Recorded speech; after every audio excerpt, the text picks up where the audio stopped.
صفحہ 325 سورۃ الفرقان، صفحے کی آخری لائن اور آیت نمبر 9۔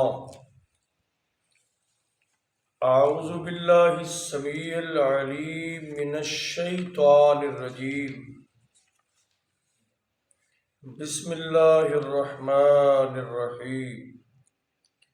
انظر کیف ضربوا لک الامثال فضلوا فلا یستطیعون سبیلا تبارک الذی ان شاء جعل لک خیرا من ذلک جنات تجری من تحتها الانہار وَيَجْعَلْ لَكَ قُصُورًا صدق اللہ العظیم۔ جزاک اللہ۔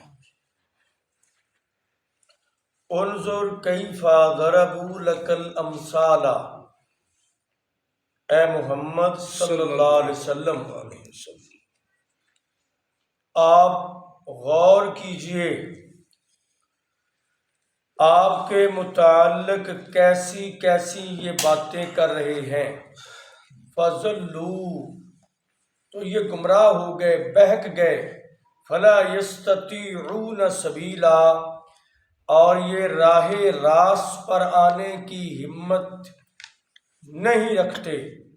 تبارک الذی ان شاء، برکتوں والی ذات ہے اس اللہ کی، ان شاء اگر وہ چاہے، جعل لک خیرا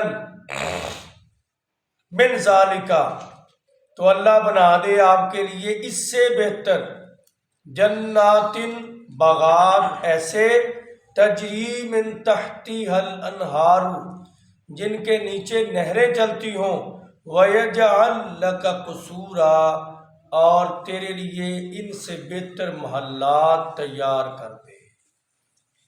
اور اے محمد صلی اللہ علیہ وسلم آپ ذرا توجہ کریں، یہ لوگ آپ کے متعلق کیسی کیسی باتیں کرتے ہیں جس وجہ سے یہ گمراہ ہو گئے، بھٹک گئے، بہک گئے اور یہ سیدھے راستے پر آنے کی ہمت نہیں رکھتے۔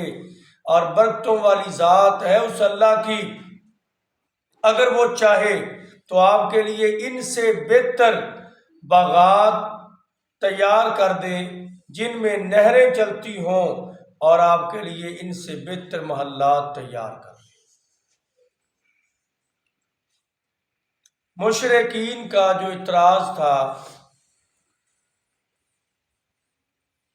نبی اکرم صلی اللہ علیہ وسلم کے متعلق کہ آقا علیہ الصلوۃ والسلام کو نبی تب مانیں گے اگر آپ نوری ہوں، کھاتے پیتے نہ ہوں، یا آپ کے ساتھ نوری فرشتہ سپورٹر ہو، یا آپ کے پاس خزانے ہوں، یا آپ کے ملکیت میں باغات ہوں۔ اللہ کہتے ہیں کیسی کیسی باتیں کرتے ہیں، ان کی نظر کدھر ہے؟ دنیا اور دنیا داروں پر، اور شان نبوت، مقام نبوت اس سے کہیں بلند ہوتا ہے۔ جن کو یہ سب کچھ دیا، جن کو یہ سب کچھ دیا، دنیا کا مال، دنیا کے محلات اور دنیا کی بادشاہت، دنیا کی رونقیں ان کے قبضے میں کر دیں، اور ساتھ ساتھ اور بڑی مخلوقات پر انہیں تسلط بھی دے دیا، مخلوقات کے اوپر کنٹرول بھی دے دیا، پھر اس سے بڑھ کر اللہ نے انہیں نبوت بھی دی۔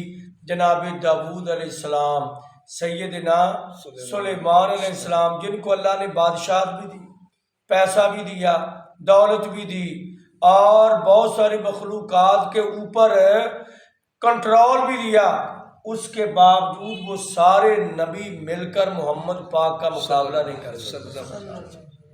تم کیا چاہتے ہو؟ دنیا کا مال، دنیا کے پیسے، اگر اللہ کو یہ محبوب ہوتے، اللہ یہ ساری چیزیں سب سے پہلے نبی پاک کے قدموں میں رکھتے۔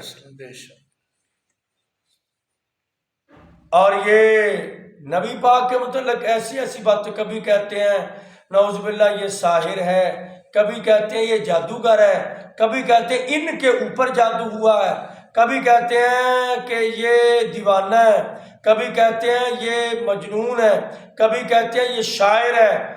تو دراصل اے میرے نبی فضل لو، یہ گمراہ ہو چکے ہیں۔ گمراہ بندہ ایسی باتیں کرتا ہے، یہ بھٹک چکے ہیں، یہ پھسل چکے ہیں۔ فلا یستطیعون سبیلا، یہ راہ راست پر آنے کی اب ان کو توفیق نہیں ملے گی۔ اور رہ گئی بات یہ دنیا کے خزانوں کی، دنیا کے مال کی، دنیا کے محلات کی، دنیا کے نوکر چاکروں کی، دنیا کے باغات کی، اگر تیرا رب پسند کرے آپ کے لیے دنیا میں یہ چیزیں، تو اللہ ان کے مطالبے سے کہیں بہتر، جو یہ مطالبہ کر رہے ہیں نا، اس سے کہیں بہتر نبی پاک کے لیے ایسے محلات بنا دے، ایسے کوٹھیاں بلڈنگ بنا دے جو ان سے کہیں بہتر ہوں، اور اللہ آپ کے لیے ایسے باغات تیار کروا دے جن میں نہریں، جن میں چشمے، جن میں آبشاریں چل رہی ہوں، اور ایسے طریقے سے کہ وہ خطرناک بھی نہ ہو، اوپر سے راستہ بھی ہو، نیچے سے نہریں بھی چلتی ہوں۔ اللہ یہ سب کچھ کرنے پر قادر ہے، لیکن اللہ کو یہ آپ کے لیے پسند نہیں ہے۔ اور نبی اکرم صلی اللہ علیہ وسلم خود لیٹے ہوئے تھے، اور جناب عبداللہ ابن مسعود رضی اللہ تعالیٰ عنہ، دوسری روایت میں عمر ابن خطاب رضی اللہ تعالیٰ عنہ آئے تو نبی پاک دوپہر کے وقت جب اٹھے آرام کر کے، کھجوروں کے پتوں، کھجور کے درختوں کے پتوں کی بنی ہوئی چٹائی، اور اس کے اوپر ہے نبی پاک کا جسم اطہر جو اتنا نرم، اتنا نرم، اتنا نرم، جناب انس کہتے ہیں دنیا میں اتنا نرم کوئی ریشم نہیں جتنا نرم نبی پاک کا جسم اطہر۔ آپ اس نرم و نازک جسم کو چٹائی کے اوپر لٹا کر آرام کر رہے ہیں، جب اٹھے تو ظاہر بات ہے آپ کے جسم پر نشانات پڑے تھے، تو صحابہ کو ادب و احترام اور آپ کے اوپر نشاور ہونے کا اندر، کہنے لگے قربان ہو جائے یا رسول اللہ، فدا ہو جائے اللہ کے رسول، اگر آپ آرڈر کریں آپ کے لیے نرم کوئی بسترا نہ بنا دیں آرام کرنے کے لیے۔ آپ نے فرمایا عبداللہ ابن مسعود، مجھے دنیا سے کیا تعلق ہے، مجھے دنیا نہیں چاہیے، میں تو دنیا کو ایسے سمجھتا ہوں جیسے ایک مسافر بندہ اس ایک درخت کے نیچے گرمی سے بچاؤ کے لیے چند لمحے آرام کرتا ہے، پھر اپنی منزل پہ روانہ ہو جاتا ہے۔ بس ہم نے ایک منزل پر روانہ ہونا ہے، یہ عارضی ہے، یہ عارضی ہے۔ نبی صلی اللہ علیہ وسلم نے، اور وہ حدیث بھی آپ کے ذہن میں ہو جو آپ نے اہل بیت کو ارشاد فرمائی، جب بہت سارے نوکر چاکر خادم مال غنیمت میں آئے تو حضرت علی نے کہا جاؤ، ماں فاطمہ کو بھیجا، جاؤ نبی پاک کے پاس، آپ بھی کوئی نوکر لے آؤ، آپ بھی کوئی پیسے لے آؤ گھر میں۔ تو ماں فاطمہ گئی نبی پاک کے پاس، کہنے لگی اللہ کے نبی، ابو جان مجھے بھی کچھ حصہ اس میں سے دو۔ نبی صلی اللہ علیہ وسلم بات سنی اور خاموش ہو گئے، سارا مال تقسیم کر دیا، اور نوکر خادم لونڈیاں سب کچھ تقسیم کر دیا، سونا چاندی تقسیم کر کے چادر کو ہوا میں لہرانے کے بعد عرش والے خدا کی طرف چہرہ اٹھایا، اللہ تیرے نبی نے سارا مال غریبوں میں تقسیم کر دیا، خالی چادر لے کر اپنے گھر جا رہا ہے۔ اور فاطمہ کو کہا بیٹا یہ سب کچھ اگر چاہتا تجھے دے سکتا تھا، میں تجھے اس سے بہتر نہ دوں، اس سے بہتر دینا چاہتا ہوں۔ کہا کون سی چیز؟ آپ نے فرمایا کیا چاہیے؟ کہنے لگے سارا دن بیر عثمان سے اتنے میلوں سے پانی لا کر کندھوں میں تھکاوٹ، پٹھوں میں کھچاوٹ ہو جاتی ہے، مجھے کوئی نوکر اور خادم چاہیے۔ آپ نے فرمایا جب سونے کا وقت آئے 33 مرتبہ سبحان اللہ 33 مرتبہ الحمدللہ اور 34 مرتبہ اللہ اکبر پڑھ کر سونا تیرا کام ہے۔ اللہ تیرے بدن سے ساری تھکاوٹیں دور فرما دے، یہ اس سے بہتر ہے۔ تو یہ نبی پاک کی ڈیمانڈ ہی نہیں، آپ کی یہ چاہت ہی نہیں۔ اور اللہ نے خود کہا جب مکے کے لوگوں نے مطالبہ کیا کہ ہم آپ پر پیچھے پڑا ہے، شاید آپ کو یاد ہو، اگر آپ ایک ہمارا مطالبہ پورا کر دیں سارا مکہ آپ پر ایمان لے آئے گا۔ نبی پاک کا چہرہ رونق خوش ہو گیا۔ آپ نے فرمایا مکے والے سارے مسلمان ہو جائیں گے؟ کہنے لگے سارے مسلمان ہو جائیں گے، ہمارا ایک مطالبہ پورا کر دو۔ کہا کون سا؟ کہنے لگے یہ صفا پہاڑی سونے کی بن جائے۔ آپ نے فرمایا یہ بن جائے گی۔ نبی پاک نے اللہ کی بارگاہ میں التجا کی، اللہ یہ مکے والے سارے مسلمان ہو رہے ہیں، اللہ تو جانتا ہے نا ان کے دلوں کو، نبی پاک تو نہیں جانتے تھے، دلوں کو اللہ جانتا ہے۔ کہا یہ سارے مسلمان ہو رہے ہیں کہ یہ صفا پہاڑی بن جائے سونے کی۔ اللہ نے کہا میرے محبوب یہ بن جائے گی لیکن یہ مسلمان ہونے والے نہیں، یہ نہیں بنیں گے مسلمان۔ کہا نہیں بن جائیں گے۔ اللہ نے کہا اگر آپ کی طلب ہے یہ وہ صفا پہاڑی سونے کی بن جائے گی، مگر یہ مسلمان نہ ہوئے تو میں ان کو صبح ہونے سے پہلے صفا ایسی سے مٹا دوں گا۔ تو پھر نبی پاک نے فرمایا اگر یہ سخت عذاب کی پیچھے دھمکی ہے تو پھر یہ مجھے سونے کا پہاڑ نہیں چاہیے، یہ نہیں تو ان کی اولادیں مسلمان ہوں۔ اور پھر ایسے ہوا، اللہ تعالیٰ تو قادر تھا، اللہ نے ان پہاڑوں کو سونے کا بنا دیا۔ آج ان سے سونا نکل رہا ہے، آج ان سے پیسے نکل رہے ہیں، پیسے ان زمین سے ان پہاڑوں سے پانی نکل رہا ہے، اور پانی ان پہاڑوں سے کم نکلتا ہے، تیل ان سے زیادہ نکلتا ہے۔ پانی مہنگا، تیل سستا، جو دنیا کو مہنگے داموں بھی نہیں ملتا، یہ اس نبی پاک کی وجہ سے اللہ نے اس شہر کے اندر آج اتنی رحمتیں، برکتیں اور اتنے کرم کا نزول فرمایا۔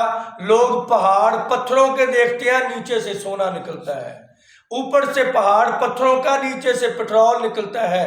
تو یہ اس نبی کی وجہ سے جنہوں نے کہا تھا کہ یہ نبی پاک کے لیے یہ ہونا چاہیے، سونا ہونا چاہیے، خزانے ہونے چاہیے، لیکن نبی پاک نے اپنی زندگی میں اپنا مکان کیسا بنایا، اپنا گھر کیسا بنایا، اپنی زندگی کیسے گزاری، اور بتلایا مال فتنہ ہے، مال آزمائش ہے۔ انہوں نے کہہ دیا کہ نبی وہ ہونا چاہیے جس کے پاس یہ ہو۔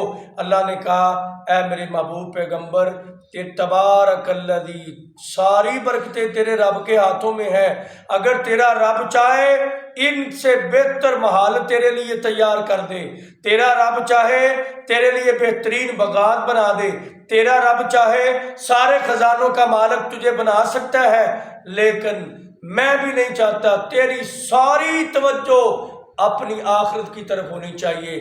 دنیا کا مال منال عارضی ہے۔ یہ ہمارے نبی کو اللہ نے دنیا میں عزت عبادات سے دی، عزت ریاضت سے دی۔ آپ کے چہرے کا نور، آنکھوں کی ٹھنڈک، دل کا سرور نماز ہے، پریشانی کو ختم کرنے کا ذریعہ نماز ہے۔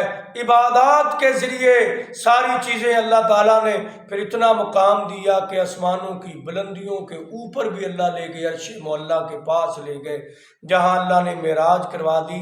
لیکن دنیا اور دنیا کا مال اپنے نبی کے لیے پسند نہیں کیا۔ اللہ تعالیٰ ہمیں بھی اپنی آخرت کی فکر نصیب۔ آمین ثم آمین۔